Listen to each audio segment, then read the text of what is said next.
The world around us is collapsing, but the loving promises of God remain sure.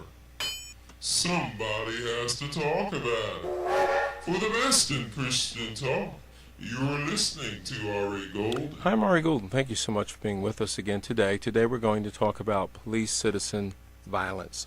But before we do, let us go to the word of the Lord in 2 Timothy 3:1-5. This know also that in the last days perilous times shall come, for men shall be lovers of their own selves, covetous, boasters, proud, blasphemers, disobedient to parents, unthankful, unholy, without natural affection, truce breakers, false accusers, incontinent, fierce, despisers of those that are good, traitors, heady, high-minded, lovers of pleasures more than lovers of God, having a form of godliness but denying the power thereof.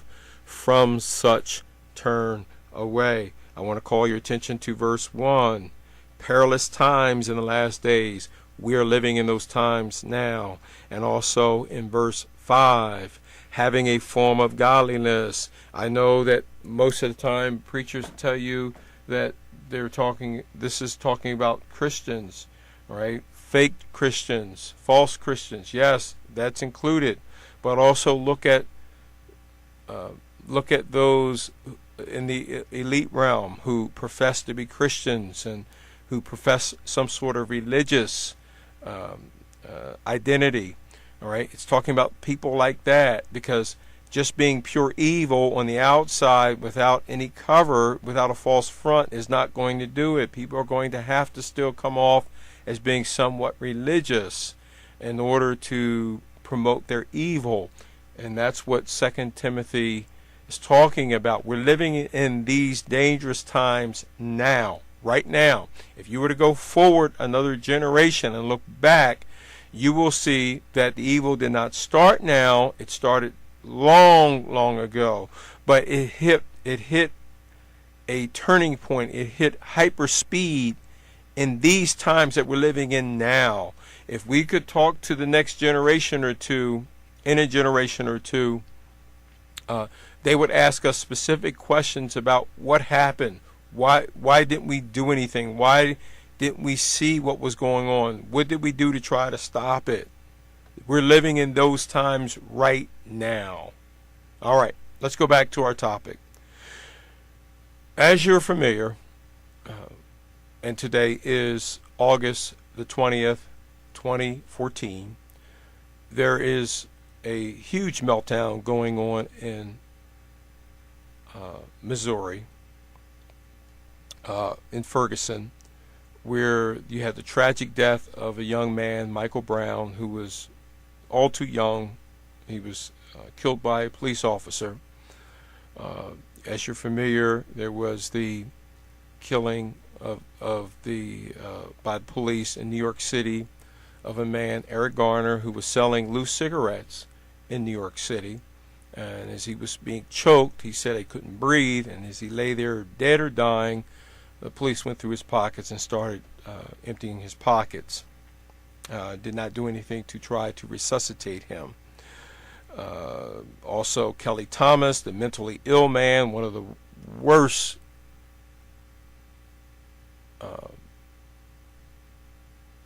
videos ever made, whether police were involved or not, of anyone slowly dying because he was being inflicted with trauma to his head repeatedly, in this case by police with flashlights.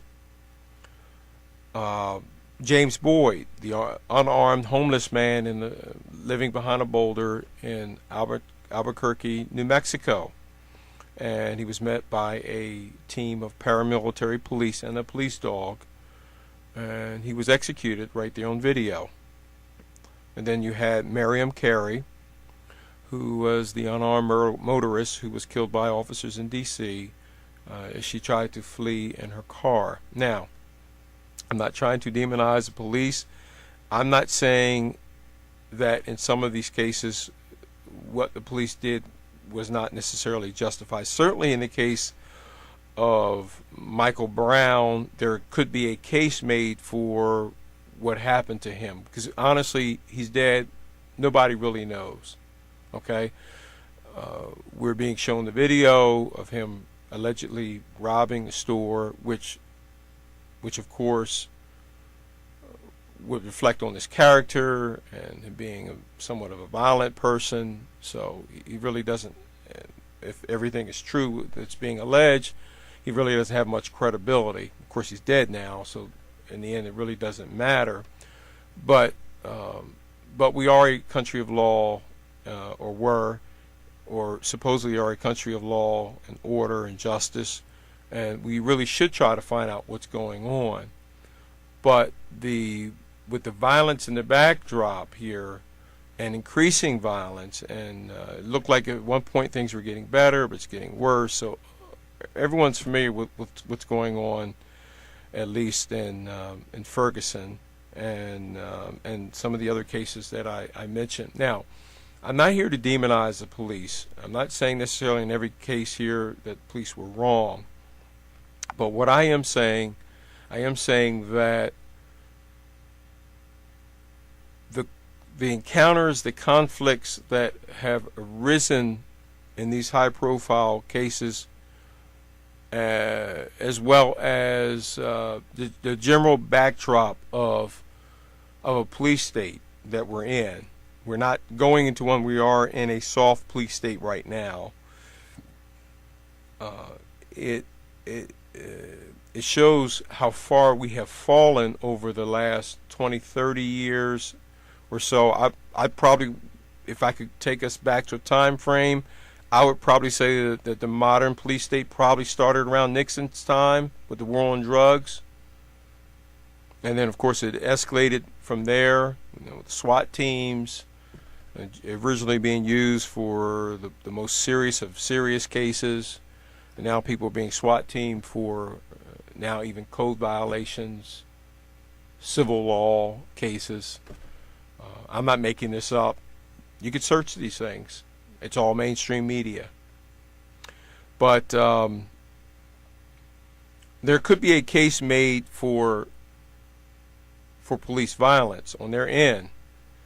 But there's also a case to be made for the citizenry who are met with the intimidation of police officers now, with in some cases with the balaclavas over their faces, with the helmets, with the battle dress uniforms, the BDUs, indistinguishable in some cases from the military, except for maybe a police patch or state trooper patch on their uniforms, or some other police agency, with the automatic weapons, with the MRAPs from the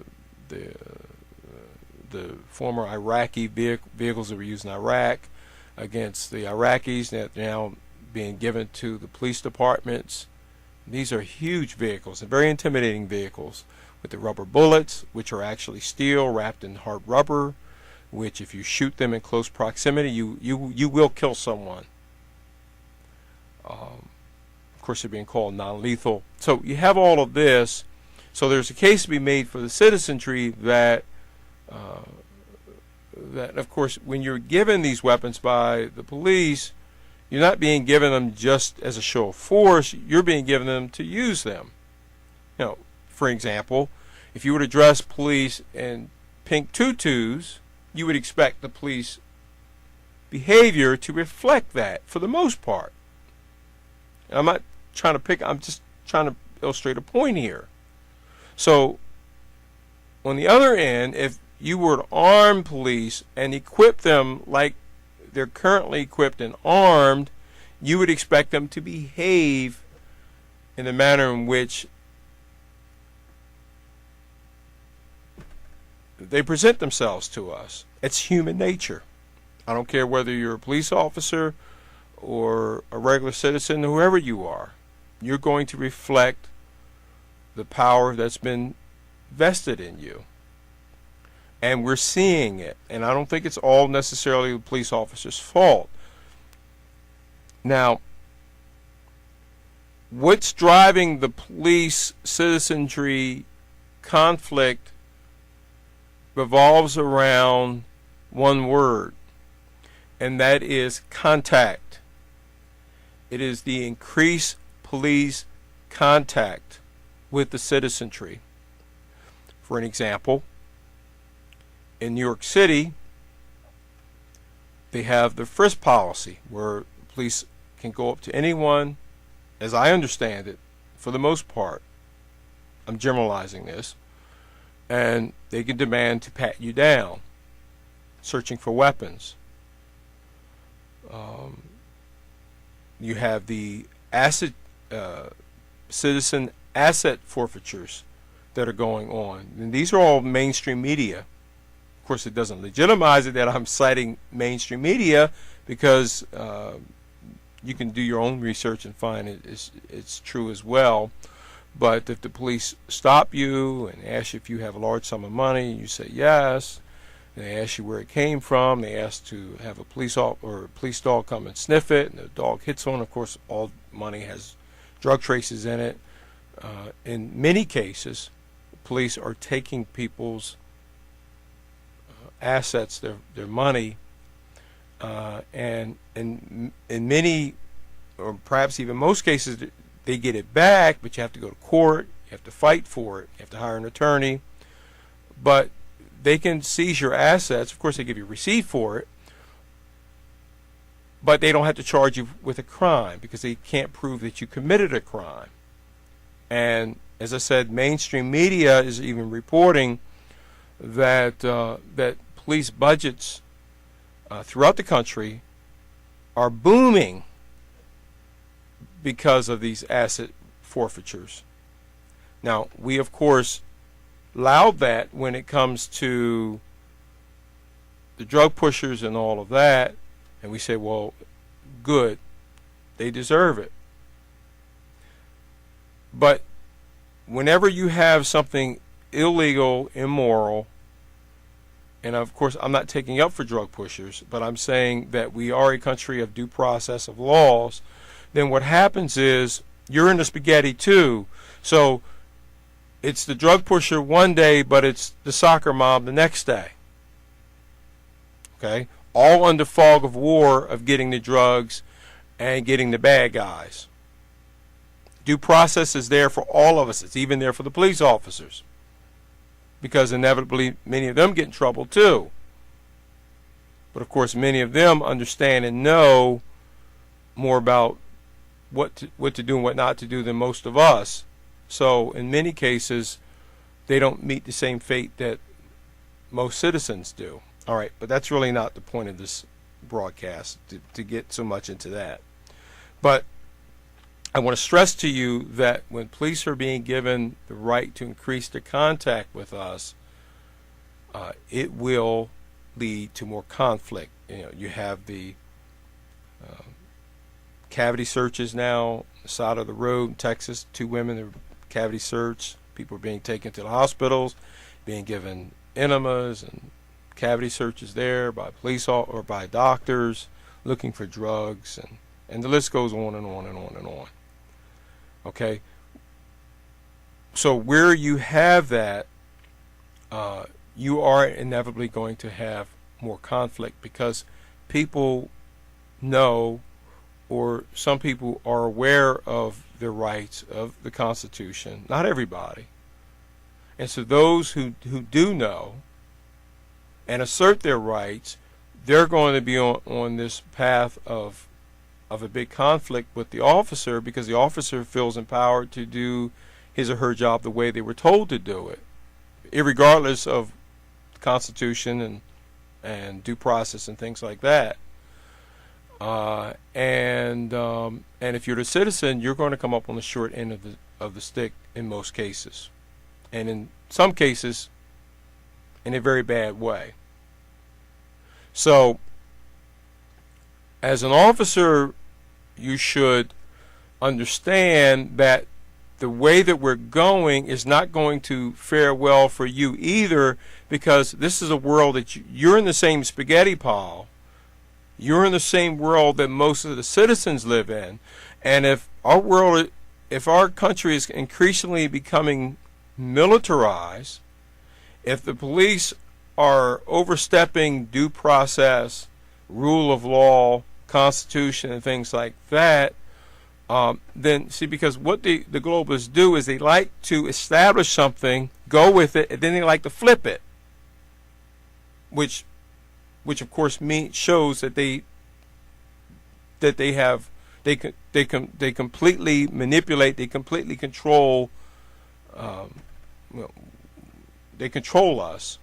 So they're going to flip it on you as well. You're not safe in this system. Your family's not safe in this system.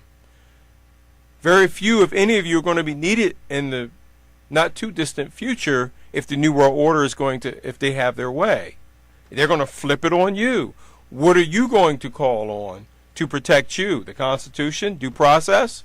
It's not going to be there for you because it wasn't there for those that you oppressed.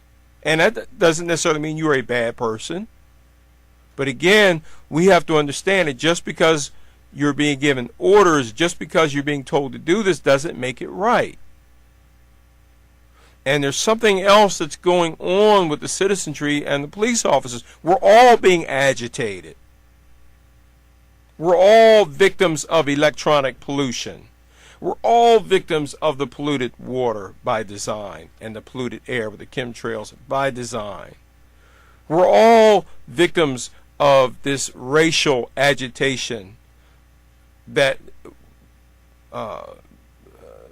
being, of course, there's elements that's always going to be there, whether real or contrived, but it's always going to be stirred up because that's how the New World Order gets their success. It's by dividing us. And you're right there in the mix as well.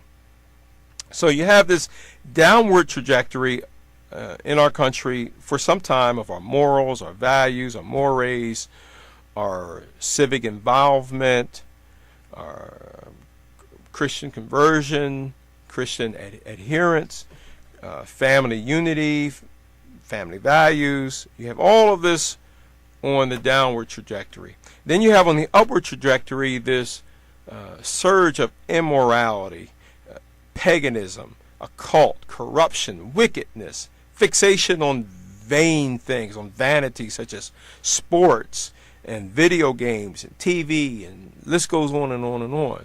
So you have a downward trajectory and you have an upward trajectory, and that's forming an X. And where those two intersect, if we will look at that intersection right now, you will see that it places us on a subterranean level. We're all looking up, saying, how do we get into this deep hole?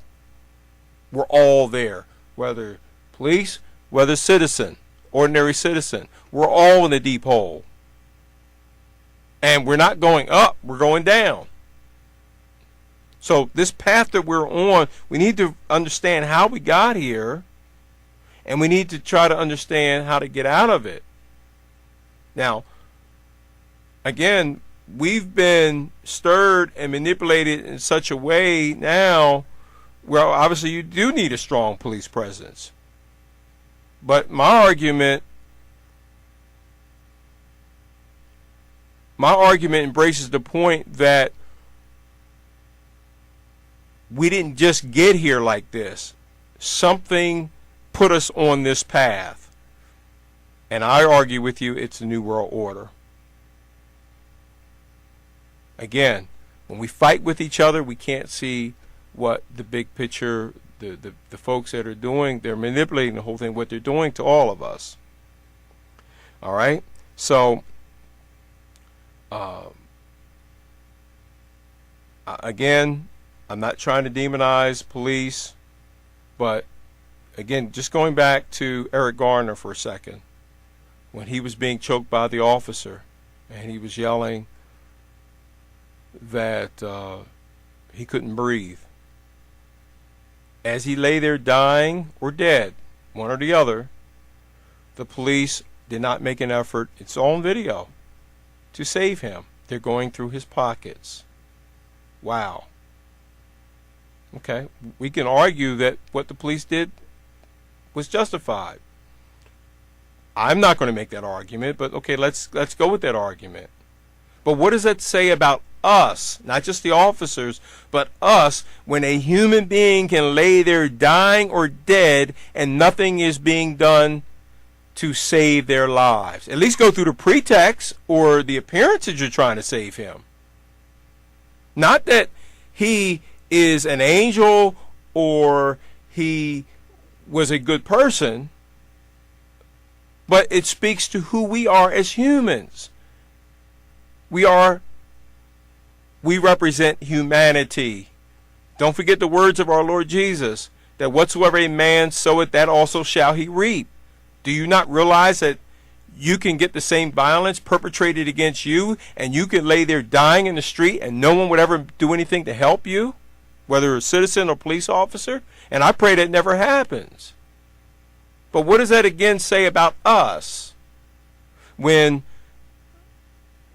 who was that? That was Kelly Thomas, who was being beaten, bludgeoned to death by the officers, yelling for his daddy over a period of time. This went on, if I remember correctly, I think over 10 minutes. Slowly beaten to death. What does that say about us as human beings? Make the case, okay, that police had to initiate violence, okay, according to their statement. Let's go with that. But did he really deserve to be beaten like that to death slowly? Or how about James Boyd, when he was homeless, unarmed, hands in the air, he was shot on video with beanbags, and which can kill you as well if shot in close proximity. He was shot to death, and as he lay there dead or dying, the police dog goes up there and starts gnawing on his leg. Nothing is being done to save this man's life. What does that say about us as human beings? I'm not here trying to make a case for people who break the law, who are violent, for gangbangers, even though they're human beings as well. But I'm saying that even when we have to respond that way, or if you have to respond that way as an officer, you should still reflect the fact that you are a human being above being a police officer, and you should try to save a life. You reap what you sow. It doesn't necessarily come back on you right then. It can come back on you or your family later. That's not the right way to do things. It doesn't reflect who we said we are as Americans, as leaders of the free world, as upright human beings in the first world. It does not reflect that. All right? So, again, I'm not demonizing police. I'm not trying to destroy them. But I'm not going to defend violent behavior from the citizenry either. I'm saying that everybody is wrong. We need to realize how far we've all fallen, and we better start trying to climb up, because we're fixing to all be in a whole lot of trouble real soon. All right? That's going to conclude our broadcast for today. But before we end, I'd like to give a quote from James Arthur. He wrote Mushrooms and Mankind. Secret societies have a great motto, ordo ab chaos, meaning order out of chaos. Agendas are formulated, designed to give the powerful more power. Chaos is created and media blitzed. Then cries go out for a solution. Laws are passed which could never have been passed without the chaos. The order has reigned through deception of the masses, and the agenda is accomplished. Okay, that's not my quote. That's a quote of James Arthur. All right, very powerful quote. All right, thank you again for being with us today. Jesus said in Matthew 24:4, "Take heed that no man deceive you." Is anybody listening to him? You're listening to the best in Christian talk with Ari Golden.